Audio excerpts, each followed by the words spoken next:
Acrescenta: eis-me aqui, eu venho para fazer a tua vontade. Assim, aboliu o primeiro culto para estabelecer o segundo. É em virtude dessa vontade que nós fomos santificados pela oblação do corpo de Jesus Cristo, feita de uma vez para sempre. Palavra do Senhor.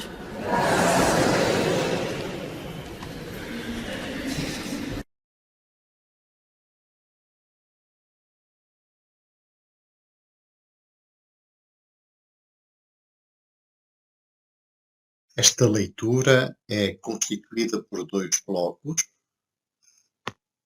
Um primeiro e um segundo bloco. Estes dois blocos correspondem à citação.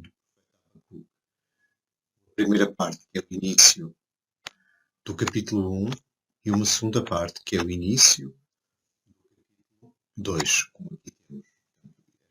Este bloco é o início do capítulo 2, este bloco é o início do capítulo 1. Portanto, fazer uma boa pausa entre os dois. Aqui levantam-se contendas e reina a discórdia. Depois, deixar um bocado o tempo correr, não exageradamente, naturalmente, e depois vem um momento diferente, que é o Senhor que responde.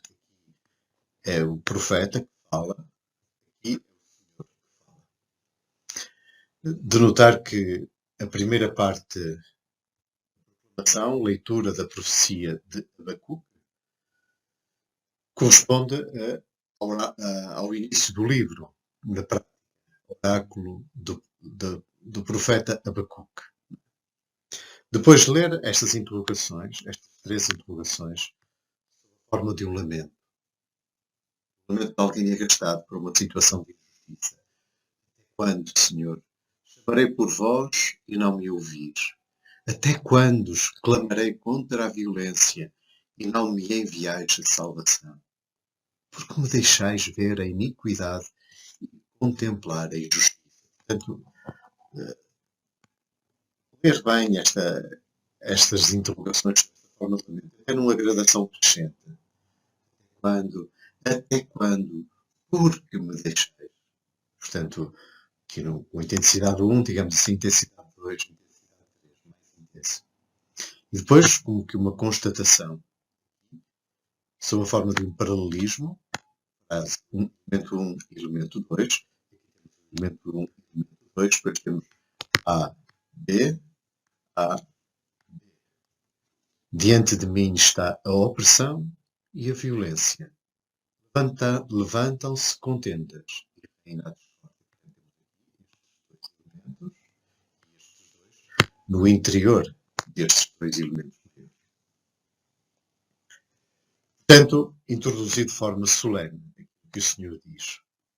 O Senhor respondeu. Portanto, a pergunta, o lamento, dirigido a Deus, pois a resposta de Deus. O Senhor respondeu.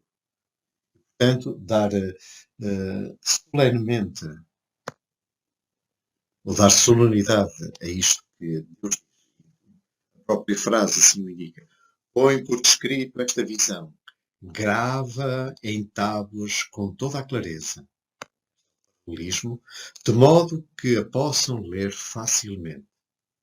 Embora esta visão só se realize na devida altura, ela há de cumprir-se com certeza e não falhará. É uma afirmação solene, um compromisso solene. Se parecer demorar, deves esperá-la. Ela há de vir e não tardará. Deus que se compromete. É um compromisso solene, um compromisso da parte de Deus. Depois, aqui, aquilo a que Deus se compromete, portanto, fazer uma pequena pausa aqui antes, vede como sucumbe aquele que não tem a alma reta. Mas, esta frase dá-lhe um ênfase muito grande, ele teve uma posteridade grande, São Paulo utiliza de forma muito precisa na sua teologia, o justo viverá pela sua fidelidade. É a grande frase de Paulo, o justo viverá pela fé. e não pelas obras, depois que a Reforma fará uma leitura. Mas o justo viverá pela sua fidelidade. Portanto, dar toda a solenidade ao compromisso de Deus. Portanto, põe por escrito, ouve bem aquilo que eu vou dizer. Resposta ao lamento anterior. E depois, o justo viverá pela fé. Nesta leitura também temos que ter em atenção a citação, a referência, portanto, trata-se da segunda epístola de Paulo a Timóteo, e estamos no capítulo, no primeiro capítulo, e temos os versículos 6 a 8, depois temos aqui um salto, vai do versículo 9 ao versículo 12, são 4 versículos, e depois é lido o versículo 13. Portanto, atenção, temos aqui um salto, e esse salto é esta frase e a seguinte. Portanto, fazer aqui uma boa pausa. Sempre que a referência indica que há um corte no texto, neste caso aqui, deve-se fazer uma boa pausa nesse lugar.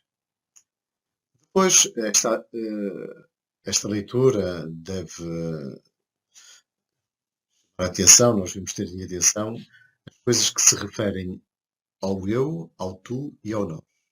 Temos aqui o exorto-te, que tu reanimes, tu recebeste, não te envergonhes, nem envergonhes, portanto, sofre, ouviste, toma, guarda. Portanto, são coisas que se referem a Timóteo. Depois há as coisas que se referem a Paulo. Recebeste das minhas mãos, de mim. Palavras que me ouviste. As coisas que dizem respeito a Paulo. E depois tem as coisas que dizem respeito aos dois. Deus não nos deu dar testemunho de nosso Senhor, mas sofre comigo, nós, segundo a fé e a caridade que nós temos, não é? Em Jesus Cristo.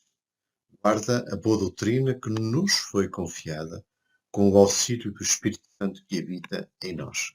Portanto, todo o segredo desta leitura está em articular estas três pessoas. O eu, a primeira pessoa do singular, Paulo. A segunda pessoa do singular, tu, Timóteo. E a primeira pessoa do plural, que é esta articulação entre Paulo e o seu colaborador Timóteo. Temos aqui uma concepção desta colaboração entre o bispo, o presbítero, o diácono, dos ministérios, digamos assim. O ministério episcopal de Paulo, o ministério apostólico, e depois a articulação dos outros ministérios com o ministério apostólico. E isso é um texto muito, muito interessante. Muito, portanto, ao ler, fazer bem essa distinção entre o tu, o eu e o nós.